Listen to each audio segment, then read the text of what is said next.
아랫목 따뜻한 김소리. 밤 10시. 시계 초침 소리. 저는 지금 시어머니 방 장롱 앞에 앉아 있습니다. 구급차가 방금 떠났어요. 빨간 불빛이 골목 모퉁이를 돌아 사라지는 걸 보고 저는 이 방으로 들어왔습니다. 장롱 문을 열자 묵은 장례 냄새가 확 밀려옵니다. 나프탈렌 냄새. 시어머니가 평생 지켜온 절대 건드리지 말라는 경계선 냄새. 손이 떨리지만 저는 옷가지를 꺼냅니다. 병원에 가져갈 옷. 제일 안쪽 서랍, 낡은 이불보 아래에서 뭔가 딱딱한 게 만져집니다. 비닐봉투. 그 안에 통장 한 권. 표지가 누렇게 바랬어요. 1990년대 농협 통장. 그리고 그 첫 페이지에 제 이름이 적혀 있습니다. 예금주 박영숙. 제 이름입니다. 저는 이 통장을 본 적이 없어요. 만든 적도 없습니다. 손이 떨려서 페이지를 넘기는데 그 안에 노란 쪽지 하나가 떨어집니다. 볼펜으로 휘갈겨 쓴 글씨. 1994년 11월 3일.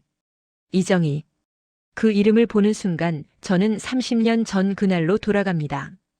병원 복도. 형광등 불빛. 새벽 1시.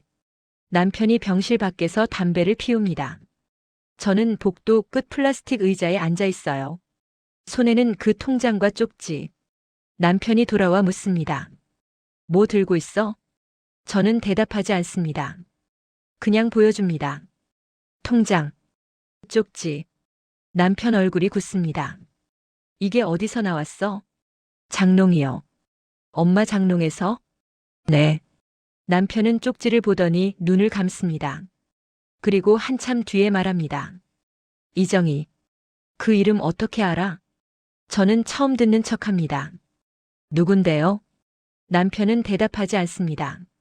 그냥 병실 안으로 들어가 버립니다. 새벽 3시. 시어머니가 눈을 뜹니다. 간호사가 의사를 부릅니다. 활력 징후 체크. 괜찮다는 말. 남편이 엄마하고 부르자 시어머니는 천천히 고개를 돌립니다. 그리고 저를 봅니다. 5초. 10초.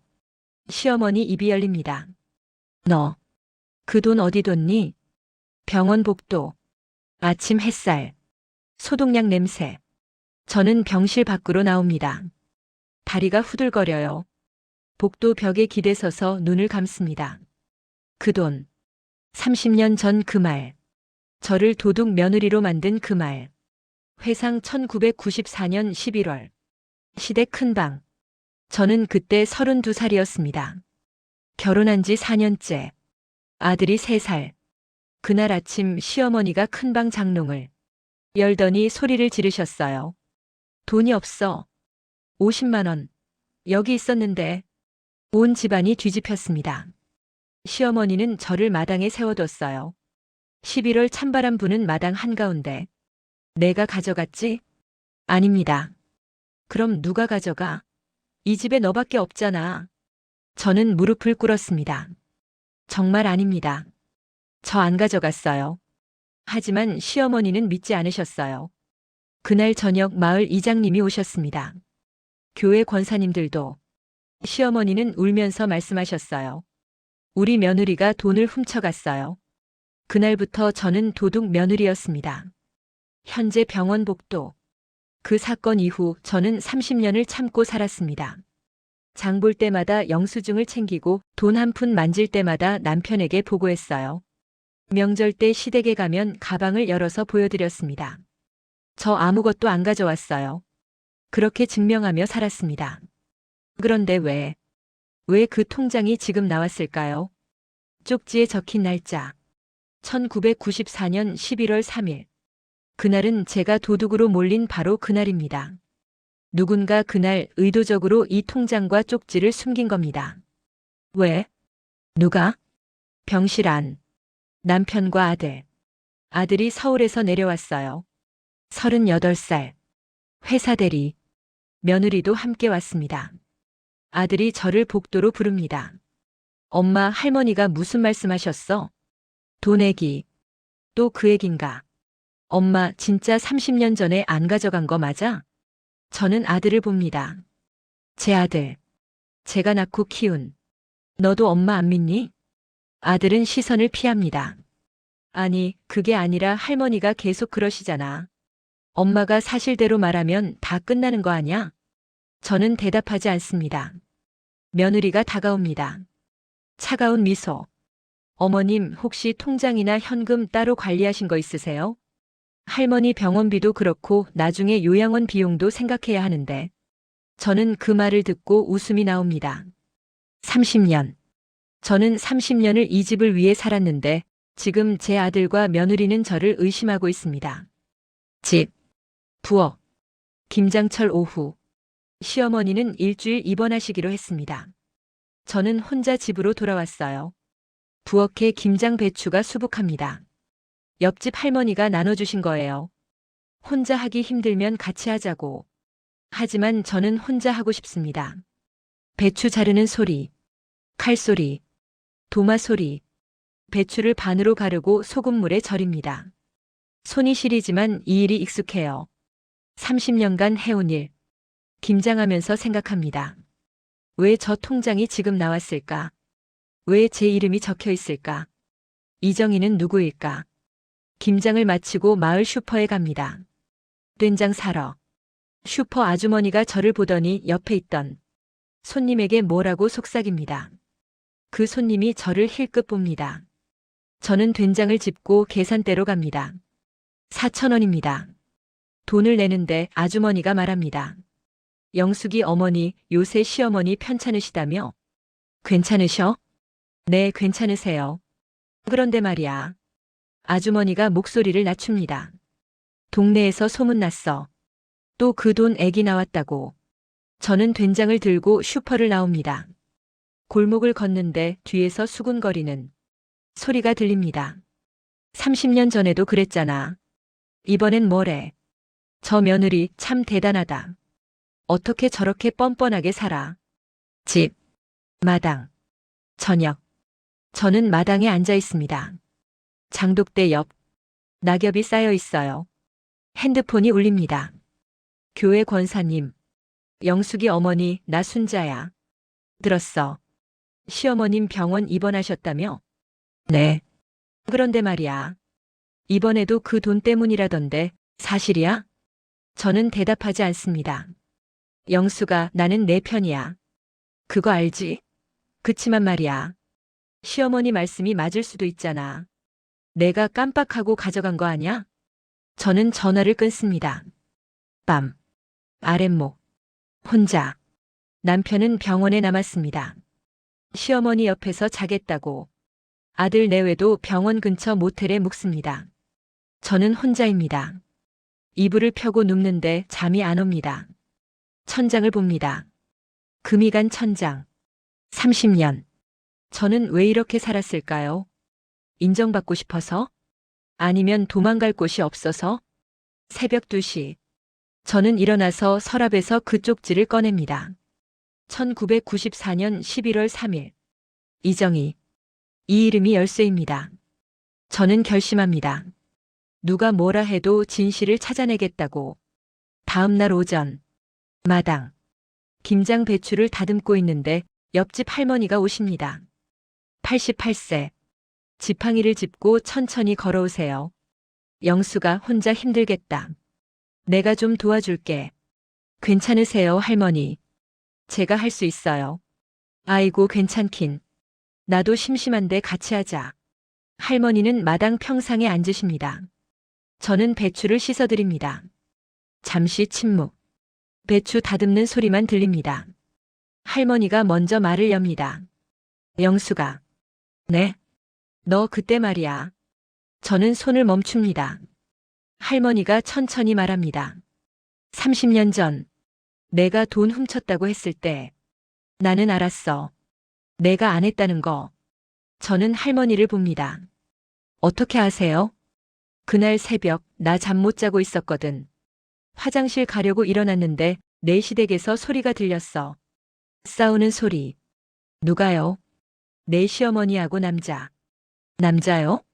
응. 목소리가 낮고 굵었어. 내 남편은 아니었어. 그 사람보다 나이 든 목소리. 할머니는 배추를 다듬으며 계속 말합니다. 그 남자가 뭐라 했냐면 이걸로 입 다물어. 그러더라. 그리고 내 시어머니가 울면서 이러지 마, 제발 그랬어. 저는 숨이 막힙니다. 그게 정확히 언제였어요? 11월 초. 내가 도둑으로 몰리기 하루 이틀 전. 11월 초. 쪽지에 적힌 날짜와 비슷합니다. 할머니, 그럼 왜 그동안 아무 말도 안 하셨어요? 할머니는 한참 침묵합니다. 그리고 조용히 말합니다. 무서웠어. 내 시어머니가. 그 사람 입 무겁고 한 번 찍으면 끝까지 가는 거 알잖아. 그리고 나는 내가 버틸 줄 알았어. 며느리는 원래 참는 거 아니냐고 생각했지. 저는 배추를 들고 있다가 그냥 바닥에 내려놓습니다. 손에 힘이 없어요. 할머니가 제 손을 잡습니다. 미안하다, 영수가. 나도 공범이었어. 오후. 정리하며. 할머니와 김장을 마치고 저는 집으로 들어옵니다. 머릿속이 복잡합니다. 30년 전 새벽 시어머니와 누군가 다퉜다. 그 남자가 이걸로 입 다물어라고 했다. 그 직후 돈이 사라졌고 저는 도둑이 됐다. 뭔가 큰 그림이 보입니다. 시어머니는 누군가를 보호하려고 저를 희생양으로 삼은 게 아닐까? 그렇다면 그 누군가는 누구일까? 그리고 이정희는 누구일까? 저는 핸드폰으로 검색합니다. 이정희. 1994년. 하지만 아무것도 나오지 않습니다. 그럼 다른 방법을 써야 합니다. 저는 가방을 챙기고 읍내로 갑니다. 읍내구청. 무료 법률 상담소. 저는 평생 이런 곳에 와본 적이 없습니다. 법률 상담소. 들어서는 것만으로도 가슴이 두근거립니다. 젊은 여성 변호사가 저를 맞습니다. 30대 초반. 단발머리. 또렷한 눈빛. 어떻게 오셨어요? 저는 통장과 쪽지를 꺼냅니다. 이게 제 이름으로 된 통장인데 저는 만든 적이 없어요. 그리고 이 쪽지에 적힌 이름을 찾고 싶습니다. 변호사는 통장을 펼칩니다. 쪽지를 봅니다. 이정의 94년이면 30년 전이네요. 혹시 이분이 누군지 짐작 가세요? 아니요. 처음 듣는 이름입니다. 변호사는 컴퓨터를 켭니다. 일단 호적 기록을 조회해 볼게요. 이정희 1994년. 혹시 사모님 성함이랑 주소 알려주실 수 있어요? 저는 제 정보를 말합니다. 우리 시댁 주소. 남편 이름. 변호사가 키보드를 칩니다. 10분, 20분 그리고 변호사 얼굴이 굳습니다. 사모님. 네? 혹시 남편분한테 첫째 아들 있으신 거 아세요? 저는 귀를 의심합니다. 첫째요? 네. 1993년생 아들. 출생신고 되어 있어요. 그럴 리가 없어요. 저희 아들은 91년생 하나뿐인데요. 변호사는 화면을 돌려 보여줍니다. 호적 기록. 부 김태수 제 남편. 모 이정희. 자 김준호 1993년 5월생. 이정희. 쪽지에 적힌 바로 그 이름. 저는 의자에서 일어서지 못합니다. 변호사가 조심스럽게 말합니다. 그런데 이 이정혜 씨가 1994년 11월에 호적에서 이혼 신고로 빠졌어요. 아이는 남편 쪽에 남기고. 아이가 어디 있나요? 기록상으로는 1995년 사망 신고되어 있네요. 생후 1년 반. 저는 숨을 쉴 수가 없습니다. 남편에게 첫째 아들이 있었다. 그 아이의 엄마는 이정희. 그리고 그 아이는 태어난 지 1년 반 만에 죽었다. 그 시기가 모두 1994만 1995년. 제가 도둑으로 몰린 바로 그 시기. 법률 상담소 밖. 벤치.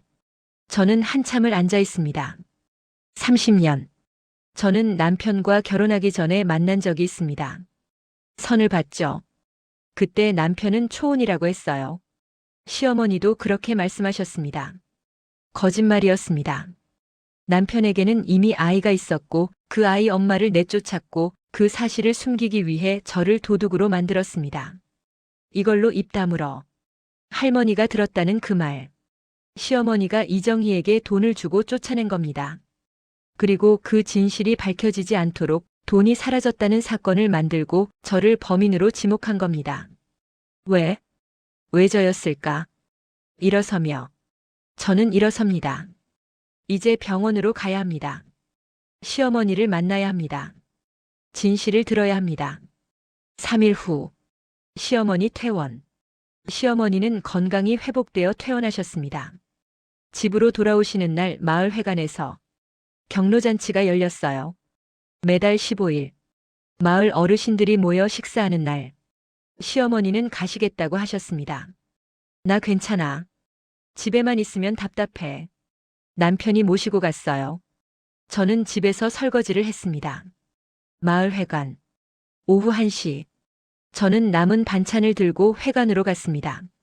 문을 열고 들어서는데 이상한 분위기입니다. 30명쯤 되는 어르신들이 모두 저를 봅니다. 그리고 시어머니가 한가운데 앉아 계십니다. 제가 들어서자 시어머니가 말씀하십니다. 왔구나. 네, 어머님. 반찬 좀 가져왔어요.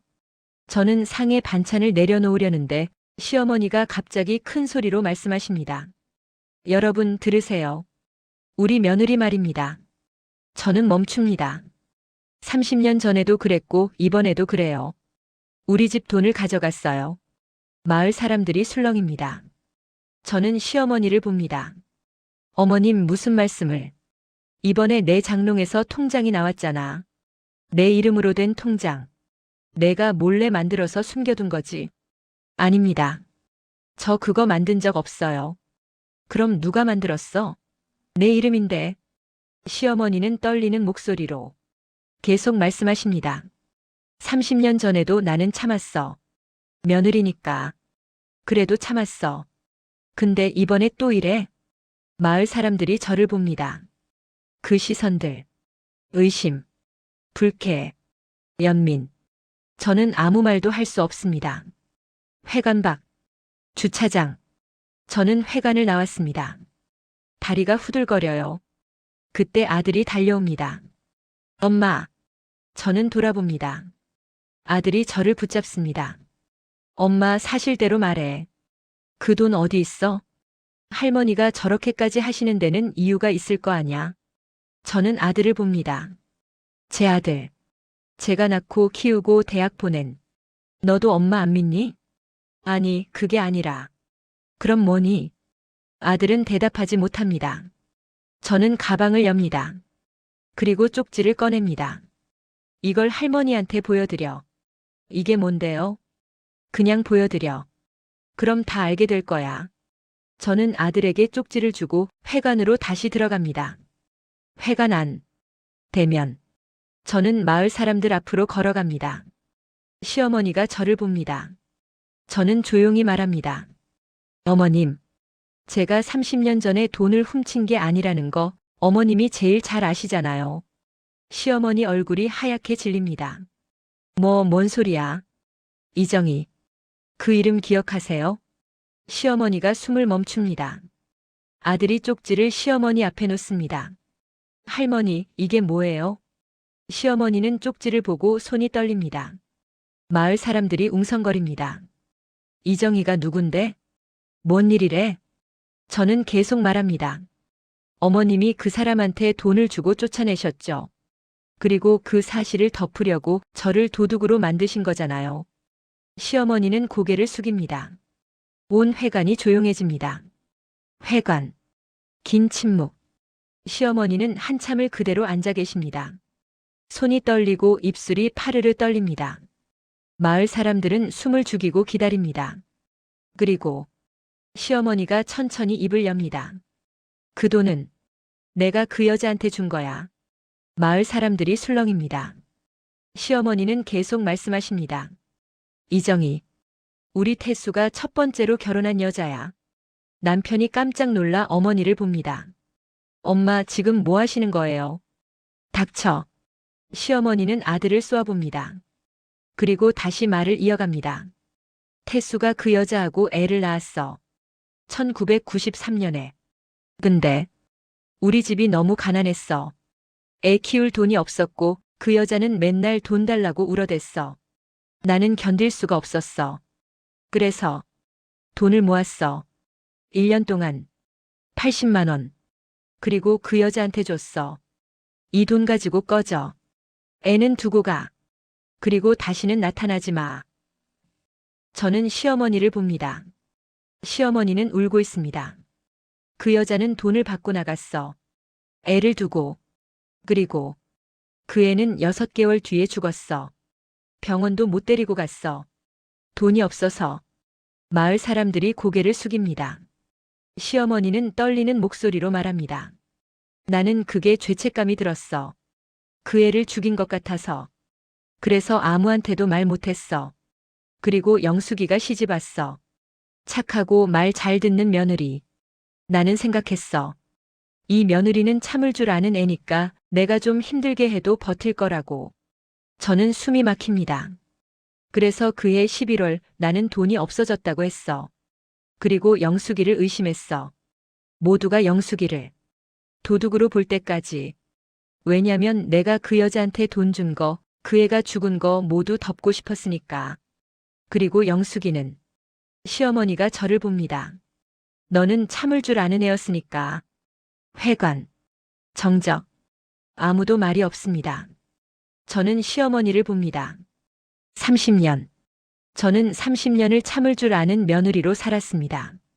그게 제 가치였습니다. 시어머니는 고개를 숙인 채 말합니다. 미안하다는 말 안 할게. 너무 늦었어. 그리고 나도 내가 뭘 잘못했는지 잘 모르겠어. 저는 웃음이 나옵니다. 어머님. 어머님은 저한테 미안한 게 아니에요. 어머님 자신한테 미안해야 해요. 어머님도 평생 참고 사셨잖아요. 가난하다고 며느리니까 엄마니까. 시어머니가 저를 봅니다. 저는 계속 말합니다. 그런데 어머님은 그 참음을 저한테 물려주셨어요. 대물림이에요. 그게 제일 슬퍼요. 시어머니는 대답하지 않습니다. 저는 가방을 들고 회관을 나갑니다. 집. 그날 밤. 저는 혼자 집에 왔습니다. 남편과 아들은 시어머니를 모시고 읍내 숙소로 갔어요. 엄마 좀 쉬게 해드려야 할 것 같아라면서. 저는 혼자입니다. 부엌에서 물을 끓입니다.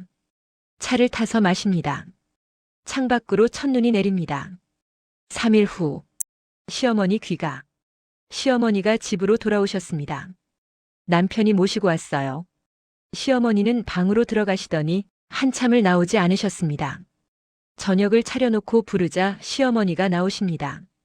우리는 함께 밥을 먹습니다. 아무 말 없이 밥을 다 먹고 설거지를 하는데 시어머니가 부엌으로 오십니다. 그리고 제 손을 잡습니다. 차갑고 떨리는 손. 저는 시어머니를 봅니다. 시어머니는 아무 말도 하지 않습니다. 미안하다는 말도 고맙다는 말도. 그냥 손을 잡고 계십니다. 저는 묻습니다. 어머님, 그래도 저는 어머님한테 며느리인가요? 시어머니는 대답하지 않습니다. 그냥 손을 놓고 방으로 들어가십니다. 일주일 후. 읍내 부동산. 저는 읍내 부동산에 갑니다. 작은 전셋집을 알아봅니다. 방 하나, 부엌, 화장실. 보증금 3천만 원. 부동산 사장님이 묻습니다. 혼자 사세요? 네. 아, 자녀분들이랑 떨어져 계시려고? 그런 셈이죠. 저는 계약서를 씁니다. 집으로 돌아와서 남편에게 말합니다. 나 전셋집 알아봤어. 남편이 놀라 저를 봅니다. 갑자기 왜? 혼자 살아보려고. 무슨 소리야? 우리 이혼하자는 거야? 아니, 이혼은 아니고. 그냥 좀 떨어져 살고 싶어. 남편은 한참을 아무 말도 하지 못합니다. 그리고 묻습니다. 엄마 때문이야? 아니, 나 때문이야. 저는 가방을 챙깁니다. 옷가지 몇 벌. 통장, 도장. 남편이 말합니다. 30년을 같이 살았잖아. 맞아. 30년 같이 살았어. 그런데 나는 그동안 나로 산 적이 없어. 이제 좀 나로 살아보려고. 이사하는 날. 아침. 짐이 많지 않습니다. 트럭도 필요 없어요.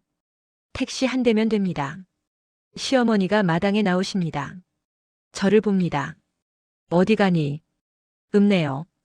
작은 집 얻었어요. 언제 돌아올 거야?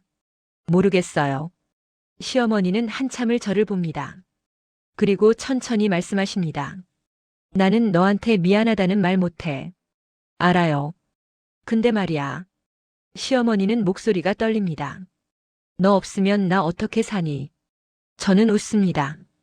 어머님도 혼자 사셔보세요. 저처럼. 택시가 옵니다. 저는 짐을 싣고 뒷자리에 앉습니다.